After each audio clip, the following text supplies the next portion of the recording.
외계행성을 발견하기 전까지만 해도 과학계에서 외계행성에 대한 이야기를 하는 건 거의 금기시되는 분야였습니다. 왜냐하면 이론적으로는 분명 밤하늘에 있는 무수한 별들마다 외계행성이 있을 것으로 예상이 되지만 과학적으로는 그런 외계행성을 발견하는 것이 불가능에 가까웠기 때문인데요.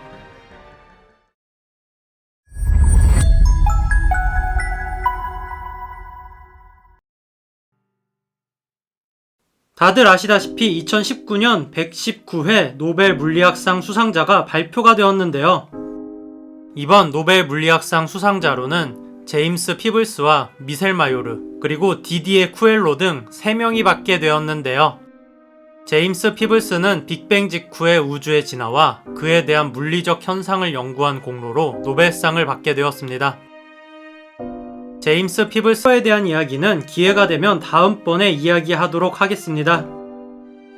이번에는 미셀 마요르에 대한 이야기를 해보겠습니다. 미셀 마요르 박사는 1995년 세계 최초의 외계행성을 발견하면서 이번에 노벨상을 받게 되었는데요.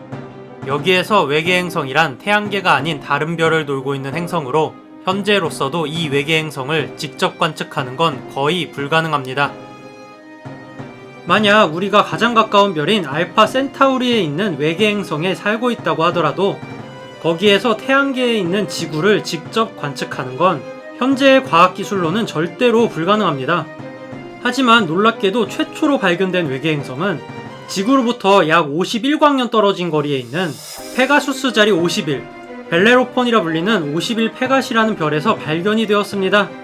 아니, 지구에서 가장 가까이에 있는 외계행성도 관측하는 게 불가능한데 어떻게 51광년이나 떨어진 거리에서 그것도 1995년에 외계행성을 발견할 수가 있었던 걸까요? 사실 이 최초의 외계행성의 발견은 천체물리학의 새로운 분야를 개척하게 되었는데요. 외계행성을 발견하기 전까지만 해도 과학계에서 외계행성에 대한 이야기를 하는 건 거의 금기시되는 분야였습니다. 왜냐하면 이론적으로는 분명 밤하늘에 있는 무수한 별들마다 외계행성이 있을 것으로 예상이 되지만 과학적으로는 그런 외계행성을 발견하는 것이 불가능에 가까웠기 때문인데요.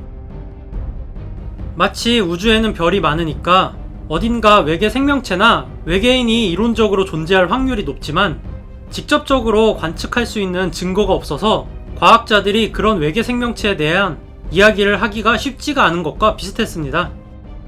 그럼에도 불구하고 외계행성을 발견하기 훨씬 이전부터 태양계 말고 다른 별에도 행성이 존재한다는 걸 알아내기 위한 수많은 아이디어가 등장해 왔었는데요.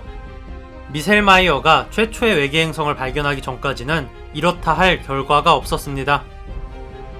외계행성을 발견하기 위한 아이디어 중에 우리의 태양이 목성에 의한 중력에 의해서 이런 식으로 서로 중력을 주고받으면서 이렇게 흔들리고 있다는 것을 이용하자는 아이디어가 있었는데요. 천체의 중력에 묶여있는 물체들은 서로의 질량 중심을 공전하게 됩니다. 예를 들어서 지구와 달 사이의 관계도 달이 지구를 일방적으로 돌고 있다고 생각할지도 모르지만 사실은 지구도 지구와 달 사이의 질량 중심점을 공전하고 있는 겁니다. 물론 이 경우에 지구가 달보다 질량이 훨씬 더 크기 때문에 그 질량의 중심점이 지구 밖을 벗어나지는 않지만 태양계 행성에서 제외된 명왕성의 경우에는 명왕성과 카론의 질량 중심점을 서로가 공전하고 있죠. 태양도 마찬가지인데 문제는 태양계의 모든 행성과 소행성, 운석들의 질량을 모두 다 합쳐봐야 태양계 전체 질량의 0.2%도 되지 않는다는 것입니다. 태양계에 이렇게나 많은 천체들이 존재하지만 그래봐야 태양이 차지하는 비중이 99.86%에 달하기 때문인데요. 예전에 제 영상에서도 말했지만 한마디로 태양계는 곧 태양인 셈입니다. 그래도 그 나머지 물체 중에 가장 질량이 큰 목성이 태양계의 0.07%의 질량을 차지하기 때문에 아주 미약하지만 태양도 목성의 중력에 영향을 받게 됩니다. 그래서 다른 별에서 태양을 관측하면 태양이 이렇게 12년 주기로 이렇게 살짝 이렇게 흔들리고 있다는 걸 알 수가 있습니다. 왜냐하면 이 목성이 이렇게 태양을 공전할 때 12년에 한 바퀴 정도를 공전하기 때문에 그 영향으로 이렇게 태양이 12년마다 이렇게 흔들리는 것이죠. 그래서 이런 원리를 생각하면 이론상으로는 우주에 존재하는 별에도 그 주변을 목성 같은 행성이 돌고 있다면 별이 그 행성의 중력에 의해 흔들리는 현상으로 우리는 외계 행성의 존재 증거를 찾을 수 있을 것이라고 생각했습니다. 하지만 이 방법 또한 회의적이었던 이유는 12년에 걸쳐서 굉장히 작은 폭으로 흔들리는 별을 여전히 우리의 과학기술로는 발견하기 힘들다고 생각되었기 때문인데요. 그리고 실제로 80년대와 90년대 초에 별이 흔들리는 것으로 파악이 된다는 주장이 있었지만 그 모두 다 측정상의 오류였던 것으로 밝혀졌죠. 이제 슬슬 소름 돋는 얘기를 하자면 미셸 마요르와 디디엘 쿠엘로는 페가수스 자리 51별을 관측하는 도중에 이 별에서 스펙트럼의 변화를 발견하게 되었는데요. 빛을 내는 물체가 지구로부터 멀어지거나 가까워질 때 스펙트럼이 변하는데 이를 도플러 효과라고 합니다. 분광사진기로 파악한 이 별의 스펙트럼 변화는 매우 작았지만 분명히 별의 스펙트럼이 사이를 주기로 변화하고 있었습니다. 미셸 마이어가 이 측정 자료를 처음 발표했을 때만 해도 과학자들은 이번에도 80년대와 90년대 초에 나왔던 측정 오류 중에 하나라고 생각했습니다. 그래서 3년 동안 측정 데이터를 검증한 결과 놀랍게도 이 별은 사이를 주기로 흔들리고 있었습니다. 매우 규칙적으로 사이를 기준으로 계속해서 흔들리고 있었던 것이죠. 그래서 이 논문은 1995년 네이처지에 실리게 되고 세계 최초의 외계 행성으로 인정이 받게 되면서 이 외계 행성은 페가수스 51b라는 명칭을 받게 됩니다. 재미난 건 이 외계 행성 발견 하나로 지금까지의 태양계 형성 이론에 큰 변화가 생기게 되었는데 그 전까지는 목성 같은 거대 가스 행성은 물이 얼게 되는 온도보다 밖에서 생성이 된다고 생각해왔고 그렇게 생성된 위치에서 태양을 공전하는 것이라고 생각이 되어 왔습니다. 하지만 이 페가수스 51b의 경우에는 목성보다도 거대한 가스 행성이 수성 궤도보다 훨씬 안쪽에서 항성을 공전하고 있었던 것인데요. 이런 행성을 뜨거운 목성형 행성이라고 부르게 되었습니다.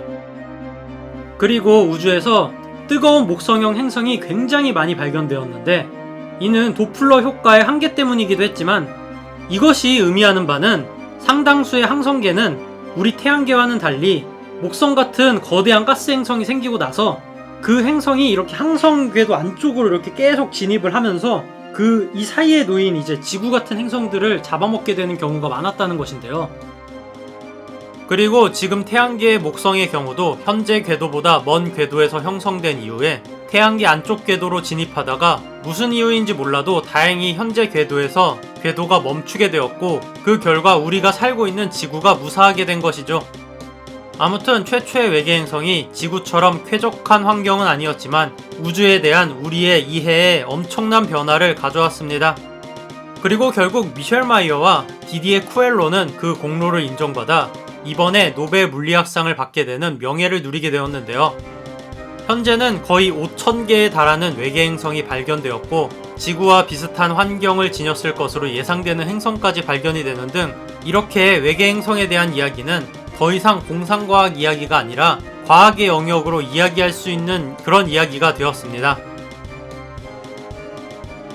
제 채널에서 외계 생명체에 대한 이야기에 있어서 아직까지 외계 생명체가 단 하나도 발견되지 않았다는 이유로 지구에만 이렇게 생명체가 존재한다는 주장이 있었는데요. 저는 이런 얘기만 들으면 1980년대까지 우주에서 그때까지 외계 행성이 아직까지 하나도 발견되지 않았었다는 이유 하나만으로 우리 은하에서 태양계가 되게 특별한 돌연변이이고 태양계에만 행성이 존재한다고 했었던 그 당시에 그런 재미난 주장들이 생각이 나는데요. 그때까지만 해도 그런 주장들이 있긴 했지만 실제로 지금은 이제 외계 행성들이 굉장히 많이 발견되고 있고 그 지금까지 측정한 데이터에 의해서 우리 은하에 외계 행성이 한두 개가 아니라 현재는 1조 개 이상 있을 것으로 예상이 되는 상황입니다. 그렇게 생각해보면 현재는 우주의 생명체가 지구에만 있다고 생각하는 사람들도 많지만 과연 그런 주장이 미래에도 계속 유효할지 굉장히 궁금하네요. 그럼 이만.